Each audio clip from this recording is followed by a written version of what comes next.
Dynamic Entry coming at you today with a character analysis of types? I don't know. Anyway, Tokyo Revengers, have you heard of it by now? Probably. If you haven't, Tokyo Revengers is a story about time travel and school gangs. So, if you're into that stuff, maybe you might like it. But in all seriousness, Tokyo Revengers is the hit anime of last spring, or current spring? It's a spring anime hit. It's everywhere. Like I said, it's about children who are in a gang who fight, but it's also about time travel. It's about our main character, Takemichi, who one day discovers that his high school sweetheart has died in a car accident. Sadly enough, he hadn't talked to her in years. He then was like, whoa, hey, I know that girl. At that point, he gets isekai'd, basically. Gets pushed in front of a train, and at that point, he shoots back in time. He wakes up in his middle school body, and he's like, hey, what's going on? He then realizes his purpose is to somehow save this girl from dying in the future. By meeting up with her younger brother and shaking his hand, he can travel back and forth 12 years from the future and into the past. From that point on, he's on a race to try to save her brother's life, and along the way, the friends he meets as well. So today I decided, hey, let's talk about the main character, Takemichi himself. And let's figure out, or what I want to ask you guys, is he a good character? Is he good for shonen? Is he good for the genre of anime? So let's find out. So yes, if you're wondering, why would I ask that? Well, if you've seen the show, you realize that Takemichi is not the traditional shonen protagonist. He doesn't just start off weak and then get strong and start kicking ass. He, from what we've seen, is weak, and he's stayed weak the entire time. So, me as an anime watcher, I'm like, hey, is this good for anime? Having someone who's not kick ass, who's someone who's getting their ass kicked, more or less? I don't know. But that's what I want to tell you guys today. That's what I want to rant to you today about, is him, and if you enjoy him or not. So this is coming from the perspective of an anime-only watcher. I do not read the manga, so if you know anything that happens in the manga, and you're like, hey, Nate, you're dumb, he becomes stronger or whatever, I don't know that. I can only go based off what I've seen so far. And what I've seen so far is a punk bitch. That's right. I don't like him. He's cool in the sense that he is just a traditional person. If you or me traveled back in time and ended up in a world full of gangs and people who kick our ass, we'd probably just get our ass kicked, right? We wouldn't really stand a chance unless you have some sort of formal training in like combat. But if not, most likely you're gonna get your ass beat until you learn how to defend yourself. But in Takemichi's case, he is getting his ass whooped every single episode. He is crying every episode, and he has not improved at all. His whole thing is that he cries his way out of problems, I guess. Anything that happens to him, he gets confronted by things, he ends up crying, and then he gets like punched in the face several times, and the person beating him up's like, well, I'm beating his ass, but he's still like, he has a heart of a lion type thing. And it gets kind of old after a while, and I'm not sure if I am enjoying the show to the fullest potential that I can if he were able to beat his bullies' asses and conquer everything like most anime that I've seen. Of course, like on surface level, it's good because we don't get this portrayal very much in anime. And so obviously we like to see the nuances of characters, and we don't always want them to be one note. We don't always want them to, you know, just become strong and beat their asses, because then we're going to get situations like Dragon Ball Z where all he has to do is power up and then he beats everyone's ass and then the day's over. We like having things that are different. So I get the point of him as a character, that he is just not the traditional protagonist. He's going to solve his problems by having a good heart or just doing what he thinks is right.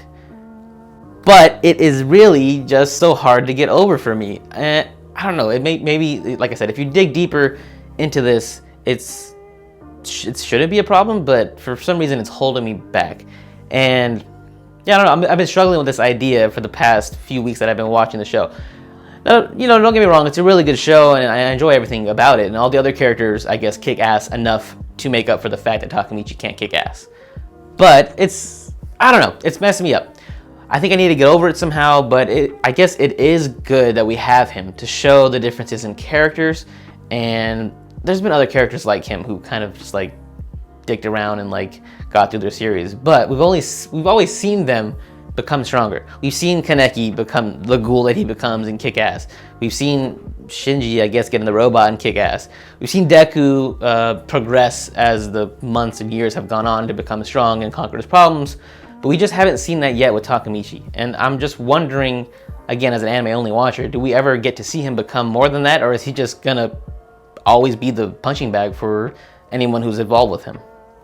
It's just like, if you realize you're getting your ass beat all the time by these kids, why don't you do some sort of training? Why don't you take a boxing class? You could, time is of the essence, I guess, in this show. You can't like just go to the future and learn how to fight and then go to the past, because he can only go back on that day that he's in the future in the past. So if he jumps to September 1st, he can only jump back to September 1st, 12 years before that. He can't like go back in time, at least not yet. It's annoying. He needs to learn how to do something. There's been moments, of course, in the show where he's kind of done some stuff. He choked a guy out and he punched a few lackeys that were running about. But it's like, I want more. I need more out of you, Takemichi. And I see the potential that he has there, but he just hasn't given it to me yet. And it's pissed me off. Also, my co-host Chris behind the camera pointed out, hey, he has no drip. That's true, he doesn't have any drip at all. He sees Draken has a shaved head tattoo, tight. Mikey, long hair, blonde, iconic. We see Mitsuya, white hair, earrings, tight. Hanma, blonde streaks, tattoos on his hands. Everyone is so swagged out in that show except Takemichi. He is like the beginning like 2K character that you get before you give him any VC, and he's just like hanging out like a normal person, like wearing sweats and a tank top. He's that of an anime character, and it's pissing me off to no end. And I just want him to get either strong or get drip, because right now he's dripless. All he does is cry. It's so annoying and it's so hard to get past, but I power through it. So I guess it does make him a compelling character in some way, but I don't know how long it's gonna be before I'm just like, you know what, I get it. Deku, he cried for the first season and a half, and I guess if I got past that, I can get past this, and that's why I guess I've stuck around, because I'm expecting more out of him. But will he ever get that? Will he ever get drip? I don't know. And is he good for anime? He is good for anime. Of everything, he's good for the show. He's good for what we are currently. He's a different character. He's a different take on a protagonist. But for me, personally, I like when my main characters can kick ass and take names. But I'm still watching. So I guess that does say a lot about him as a character. So at this point, you guys can comment down below. Let me know how you feel about Takemichi. Of course, like I said, I have not read the manga, so I don't know how he will develop as a character, going based off what I've seen only. And yeah, so go ahead and write your dissertations down in the bottom, because I know people are going to be like, well, technically he's supposed to be this way because he's a representation of how masculinity, whatever you got to say. Let me know down below. I just wanted to make this quick video for you guys because it's been on my mind and I just wanted to kind of rant about it. Hopefully you enjoyed the video. Go ahead and subscribe if you'd like. Also, we are a full podcast. That's right, Dynamic Entry on Apple Podcasts, iTunes, Spotify, anywhere that you're looking for podcasts, we're there. Also, you can follow us on Instagram at Dynamic Entry. You can follow us on TikTok at The Dynamic Entry. It's all going to be down below. Don't forget to subscribe. And yeah, let me know who you guys want to see me talk about next. And until next time, peace out.